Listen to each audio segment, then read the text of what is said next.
بسم اللہ الرحمن الرحیم۔ السلام علیکم ورحمۃ اللہ وبرکاتہ۔ محترم سامعین، اللہ رب العالمین نے مسلمان کو اعلیٰ صفات اپنانے کا حکم دیا ہے اور بری صفات سے ہمیشہ بچنے کا حکم دیا ہے۔ ہر وہ چیز جو ایک انسان کو دوسرے انسان سے دور کرے، ہر وہ چیز جو اللہ کی رحمت سے دور کرنے والی ہو، ہر وہ چیز جو دوسرے کو نقصان پہنچانے والی ہو، اللہ رب العالمین نے مسلمان کو اس سے بچنے کا حکم دیا ہے، مسلمان کو اس سے دور ہونے کا حکم دیا ہے۔ نبی پاک صلی اللہ علیہ وسلم کا اسی لیے ارشاد ہے کہ آپ صلی اللہ علیہ وسلم نے فرمایا کہ مسلمان مسلمان کا بھائی ہے، نہ اس پر ظلم کرتا ہے اور نہ اس کی مدد چھوڑتا ہے۔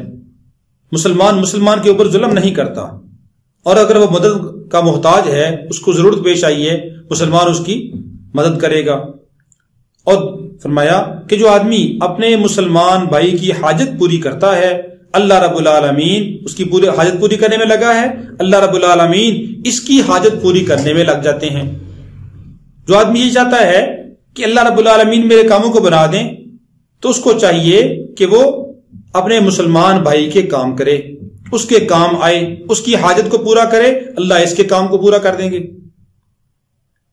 اور آگے فرمایا کہ جو آدمی کسی مسلمان بھائی کی پریشانی کو دور کرتا ہے، اللہ رب العالمین اس کی وجہ سے قیامت کے دن اس کی پریشانی کو دور کریں گے۔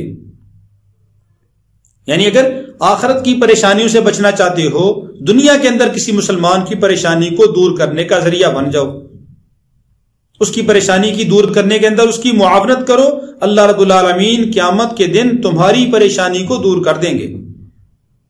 کتنی بڑی بات ہے! کسی مسلمان کے کام میں لگو گے، اللہ تمہارے کام کریں گے۔ کسی کی پریشانی دور کرو گے، اللہ تمہاری آخرت کی پریشانی کو دور کریں گے۔ اور فرمایا کہ جو آدمی کسی مسلمان بھائی کے عیبوں کے اوپر پردہ ڈالے گا، اللہ رب العالمین قیامت کے دن اس کے عیبوں کے اوپر پردہ ڈالیں گے۔ ہر مسلمان گناہ گار ہے، ہر مسلمان سے گناہ ہو سکتا ہے۔ ستار العیوب اللہ کی ذات ہے، اللہ نے ہمارے عیبوں کے اوپر پردہ ڈالا ہوا ہے۔ تو اگر ہمارے سامنے کسی مسلمان کا گناہ آ جائے تو ہمیں یہ حکم نہیں ہے کہ ہم اس کے عیبوں کو اچھالنا شروع کر دیں، اس کا عیب، اس کی برائی ہر ایک کے سامنے بیان کرنی شروع کر دیں، نہیں، بلکہ اس کے عیبوں کے اوپر پردہ ڈالنے کا حکم ہے، خاموشی کا حکم ہے، ستر پوشی کا حکم ہے، پردہ پوشی کرنے کا حکم ہے کہ ہم ستاری کریں گے، پردہ پوشی کریں گے، اس کے عیبوں کے اوپر پردہ ڈالیں گے۔ اللہ رب العالمین قیامت کے دن ہمارے عیبوں کو دوسروں کے سامنے ظاہر نہیں کریں گے۔ اللہ رب العالمین ہمارے عیبوں کو چھپا لیں گے۔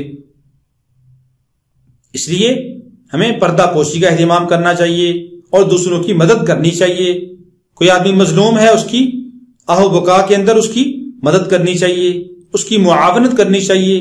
کوئی پریشان ہے، اس کی پریشانی دور کرنے کے اندر اس کی معاونت کرنی چاہیے، تاکہ کل قیامت کے دن اللہ رب العالمین قیامت کی پریشانیوں سے ہماری حفاظت فرمائے، ہماری قیامت کی پریشانیوں کو دور کر دے۔